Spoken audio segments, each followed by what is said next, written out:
దేవతలు మరియు దేవుళ్ళు నివసించే ఖగోళ రాజ్యాలలో హనుమంతుడు అనే దైవిక శిశువు ఉన్నాడు.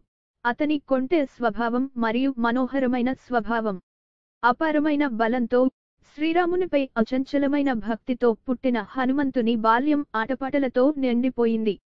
హనుమంతుడు అంజన మరియు కేసరి దంపతులకు జన్మించాడు మరియు వివిధ దేవతలచే అమరత్వాన్ని ప్రసాదించాడు. పసిపాపగా కూడా అతని చేష్టలు స్వర్గానికి ఆనందాన్ని కలిగించాయి. ఒకరోజు పసిబిడ్డగా ఉన్న హనుమంతుడు సూర్యుడిని చూసి అది పండిన మామిడి పండు అనుకున్నాడు. ఆకలి మరియు ఆసక్తితో అతను దానిని పట్టుకోవడానికి ఆకాశంలోకి దూకాడు. అతని అమాయకత్వానికి సంతోషించిన దేవతలు జోక్యం చేసుకున్నారు మరియు దేవతల రాజైన ఇంద్రుడు హనుమంతునికి ఒక శక్తివంతమైన గద్దను బహుకరించారు. హనుమంతుడ ఆటతీరు స్వర్గలోకానికి విస్తరించింది.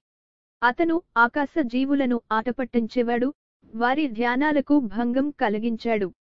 అతని కొంటె చేష్టలు ఉన్నప్పటికీ అందరూ యువ హనుమంతుడని ఆరాధించారు.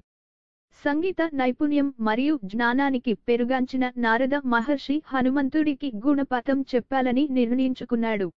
అతను హనుమంతునికి ఒక మంత్ర ఫలాన్ని అందించాడు మరియు అది అతనిని విశ్వంలో అత్యంత బలవంతునిగా మారుస్తుందని చెప్పాడు.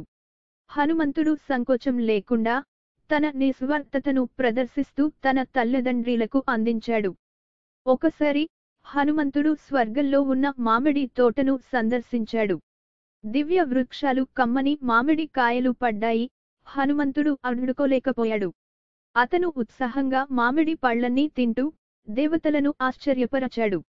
అతని అమాయకత్వం మరియు రుచికరమైన విందుల పట్ల ప్రేమ పూరినగా మారింది.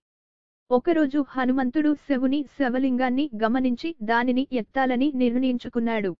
అతను దానిని మోయడానికి ప్రయత్నించినప్పుడు లింగం యొక్క బరువు పెరిగి విశ్వ అసమతుల్యతను సృష్టించింది.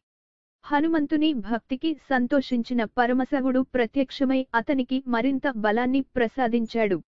కొంటె సాహసాలు చేసినప్పటికీ హనుమంతుడికి శరీరముడిపై ఉన్న ప్రేమ మరియు భక్తి ఎప్పుడూ తగ్గలేదు.